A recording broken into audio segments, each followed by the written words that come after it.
फैसले की घड़ी आ गई। पीएसएल का ताज किसके सर सजेगा, आज फैसला होगा। रात 8 बजे लाहौर के कज़ाफी स्टेडियम में हैदराबाद किंग्समैन और पेशावर ज़ल्मी के दरमियान मुकाबला होगा। फाइनल से कबल रंगारंग इख्तितामी तकरीब भी होगी। नामवर गुलकार आतिफ असलम, अली अजमत, आरिफ लोहार, आयमा बेग और साबरी सिस्टर्स अपनी परफॉर्मेंस से शायकीन को महसूस करेंगे। पेशावर ज़ल्मी के कप्तान बाबर आजम ने टाइटल जीतना हर खिलाड़ी का ख्वाब करार दे दिया। वाज़े किया कि फाइनल पर पूरा फोकस है। हैदराबाद किंग्समैन के कप्तान मार्लस लेबुशन ने फाइनल में पहुंचना मौजज़ा करार दे दिया। कहा कि टीम प्लान के मुताबिक खेली तो टाइटल जीत सकते हैं। पीएसएल 11 की फातह टीम को $10 लाख मिलेंगे। रनर अप टीम को $5 लाख की इनामी रकम मिलेगी। पीएसएल की बेहतरीन प्लेयर डेवलपमेंट के लिए कोशिश करने वाली फ्रेंचाइज भी $2 लाख की हकदार होगी। शायकीन को शाम 6 बजे स्टेडियम पहुंचने की हिदायत। कराची में शदीद गर्मी की लहर, पारा 40 डिग्री तक जाने की पेशगोई। गर्मी का एहसास 49 डिग्री तक होगा। शाम के औकात में समंदरी हवाएं बहाल होने का इम्कान। महकमा मौसमियात के मुताबिक कल गर्मी की शिद्दत में मजीद इजाफा मुतवक्के।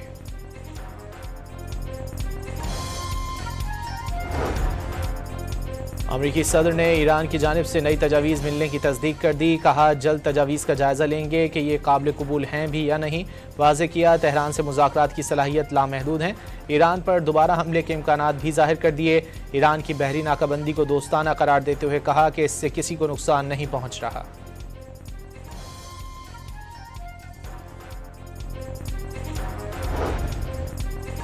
ईरान का जंग के मुकम्मल खात्मे के लिए 14 निकाती अमन मनसूबा पेश। ईरानी खबर एजेंसी तस्नीम के मुताबिक लबनान समेत तमाम महाजों पर जंगबंदी, अमरीकी फ़ौज के इनखला की शराइत शामिल, इक़्तिसादी पाबंदियों का खात्मा और मुंजमद असासों की बहाली तजावीज़ का हिस्सा। बहरी नाकाबंदी ख़त्म करना और अदम जाहरियत की ज़मानत मनसूबे में शामिल।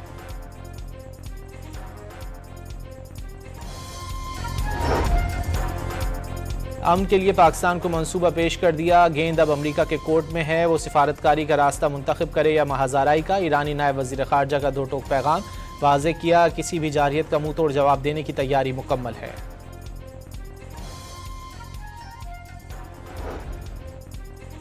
ईरान का सुपर ऑयल टैंकर अमरीका की नाकाबंदी तोड़ने में कामयाब। 19 लाख बैरल से ज़ायद तेल से लदा ईरानी सुपर टैंकर बहरुल काहिल की जानिब रवां दवा।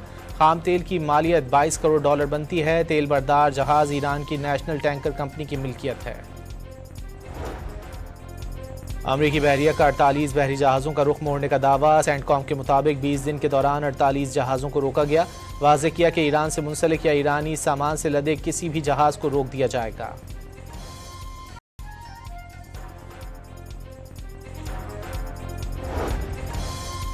जाती उम्रा में लीगी सदर नवाज शरीफ और वज़ीर आज़म शहबाज शरीफ के दरमियान मुलाकात। मुल्की और सियासी सूरत हाल और गिलगित बल्तिस्तान के इंतखाबात के हवाले से तबादला ख्याल। वज़ीर आज़म तेल की बढ़ती हुई कीमतों पर नवाज शरीफ को एतमाद मिलेंगे।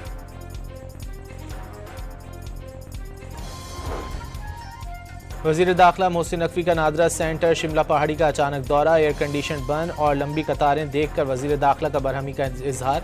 वज़ीर दाखिला का शहरियों को तेज़ रफ्तार खिदमात की फराहमी पर कोई समझौता न करने का ऐलान।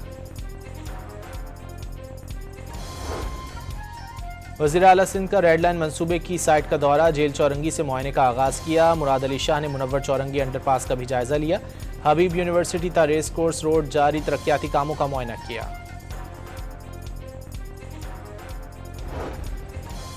वज़ीर आला सिंध मुराद अली शाह कराची में तरक्याती कामों के दौरे के दौरान चाको चौबंद नजर आए। उन्होंने रुकावटों पर छलांग लगाकर सबको हैरान कर दिया।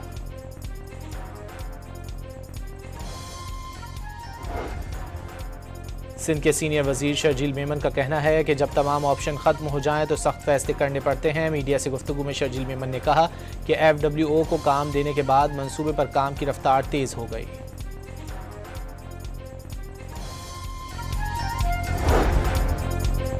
ननकाना साहिब में मार्का हक में कामयाबी का 1 साल मुकम्मल होने पर ऑल पार्टीज कॉन्फ्रेंस का इनेकाद। उलमाए कराम और तमाम मकातिब फ़िक्र से ताल्लुक़ रखने वाले अफराद के साथ सिख, हिंदू और मसीही रहनुमाओं ने भी शिरकत की। लाहौर की जामे मंजूर अल इस्लामिया में मार्का हक बुनियानुम मरसूस पर सेमिनार। हाफिज ताहिर अशरफी ने खिताब में कहा कि मार्का हक में कामयाबी फ़ौज और कौम के इत्तेहाद से मिली है।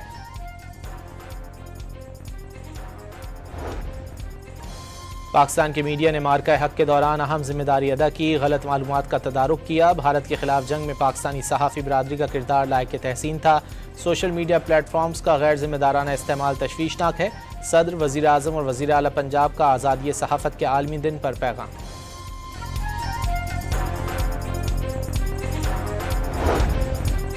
कराची के इलाके सफूरा गोट में घर से असलहे की बड़ी खेप पकड़ी गई। रिपीटर, राइफलें और पिस्तौल समेत 100 के करीब मुख्तलिफ इक़साम का असलहा बरामद। पुलिस ने एक मुलजिम को गिरफ्तार कर लिया। पुलिस के मुताबिक मुलजिम असलहे की गैर कानूनी फ़रोख्त में मुलव्विस है। और Pakistan red ball team Karachi से ढाका पहुंच गई। दोनों ममालिक के दरमियान 2 टेस्ट मैचेस पर मुश्तमिल सीरीज़ खेली जाएगी।